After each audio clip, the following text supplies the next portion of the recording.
Kahlil Gibran, the prophet, on love, on marriage, on children. Poem number 1, on love. Then said Almitra, "Speak to us of love." And he raised his head and looked upon the people, and there fell a stillness upon them. And with a great voice he said, "When love beckons to you, follow him, though his ways are hard and steep.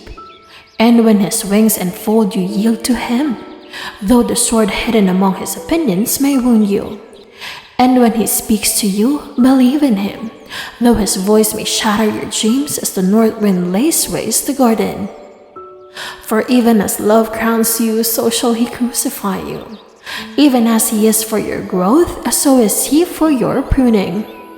Even as he ascends to your height and caresses your tenderest branches that quiver in the sun, so shall he descend to your roots and shake them in their clinging to the earth. Like sheaves of corn, he gathers you unto himself. He threshes you to make you naked. He sifts you to free you from your husks. He grinds you to whiteness. He kneads you until you are pliant. And then he assigns you to his sacred fire, that you may become sacred bread for God's sacred feast. All these things shall love do unto you, that you may know the secrets of your heart, and in that knowledge become a fragment of life's heart. But if in your fear you would seek only love's peace and love's pleasure, then it is better for you that you cover your nakedness and pass out of love's threshing floor, into the seasonless world where you shall laugh, but not all of your laughter, and weep, but not all of your tears. Love gives not but itself, and takes not but from itself. Love possesses not, nor would it be possessed, for love is sufficient unto love. When you love, you should not say, "God's in my heart," but rather, "I am in the heart of God." And think not you can direct the course of love, for love, if it finds you worthy, directs your course. Love has no other desire but to fulfill itself.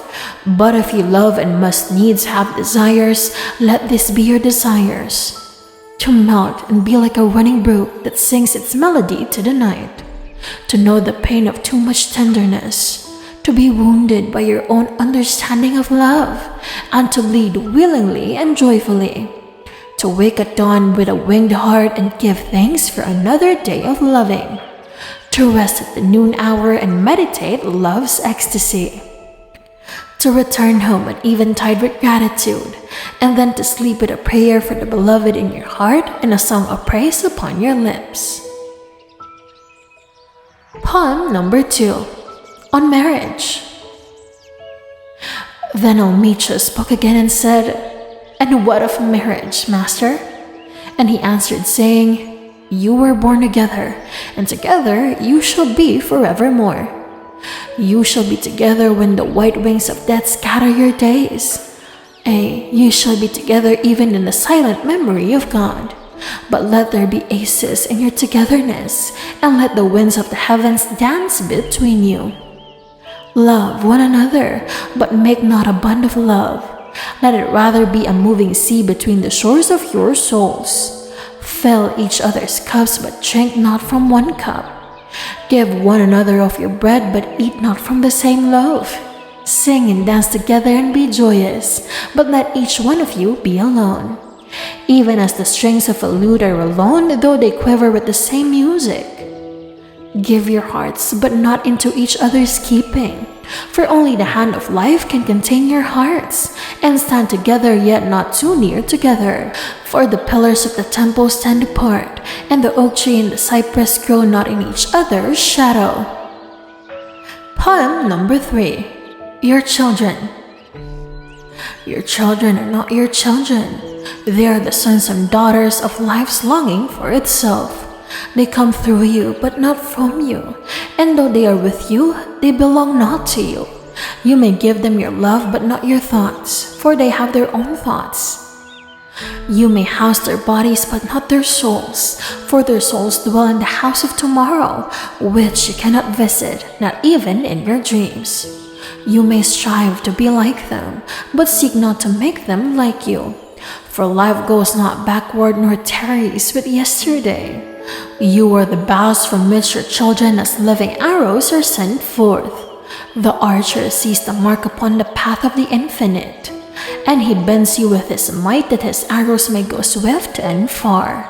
Let your bending in the archer's hands be for happiness, for even as he loves the arrow that flies, so he loves the bow that is stable.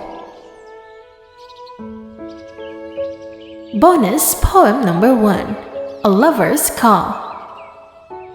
Where are you, my beloved? Are you in that little paradise, watering the flowers who look upon you as infants look upon the breasts of their mothers? Or are you in the chamber where the shrine of virtue has been placed in your honor, and upon which you offer my heart and soul as sacrifice? Or amongst the books seeking human knowledge, while you are replete with heavenly wisdom? O companion of my soul, where are you? Are you praying in the temple, or calling nature in the field, haven of your dreams? Are you in the huts of the poor, consoling the broken-hearted with the sweetness of your soul, and filling their hands with your bounty? You are God's Spirit everywhere. You are stronger than the ages. Do you have memory of the day we met, when the halo of you Spirit surrounded us, and the angels of love floated about, singing the praise of the soul's deed? Do you recollect our sitting in the shade of the branches, sheltering ourselves from humanity as the ribs protect the divine secret of the heart from injury? Remember you the trails and forest we walked, with hands joined and our heads leaning against each other, as if we were hiding ourselves within ourselves. Recall you the hour I bade you farewell, and the maritime kiss you placed on my lips. That kiss taught me the joining of lips and love reveals heavenly secrets which a tongue cannot utter. That kiss was introduction to a great sigh, like the Almighty's breath that turned earth into man. That sigh led my way into the spiritual world, announcing the glory of my soul, and there it shall be perpetuated until again we meet. I remember when you kissed me, with tears coursing your cheeks, and you said, earthly bodies must often separate for earthly purpose, and must live apart impelled by worldly intent. But the spirit remains joined safely in the hands of love, until death arrives and takes joined souls to God. Go, my beloved, love has chosen you her delegate over her, for she is beauty who offers to her follower the cup of the sweetness of life. As for my own empty arms, your love shall remain my comforting groom. You remember my eternal wedding. Where are you now, my other self? Are you awake in the silence of the night? Let the clean breeze convey you to my heart's every beat and affection. Are you fondling my face in your memory? That image is no longer my own, for sorrow has dropped its shadow on my happy countenance of the past. Sobs have withered my eyes which reflected your beauty, and dried my lips which you sweetened with kisses. Where are you, my beloved? Do you hear my weeping? From beyond the ocean, do you understand my need? Do you know the greatness of my patience? Is there any spirit capable of conveying to you the breath of this dying youth? Is there any secret communication between angels that will carry to you my complaint? Where are you, my beautiful star? The obscurity of life has cast me upon its bosom. Sorrow has conquered me. Sail your smile into the air, it will reach and enliven me. Breathe your fragrance into the air, it will sustain me. Where are you, my beloved? Oh, how great is love, and how little am I.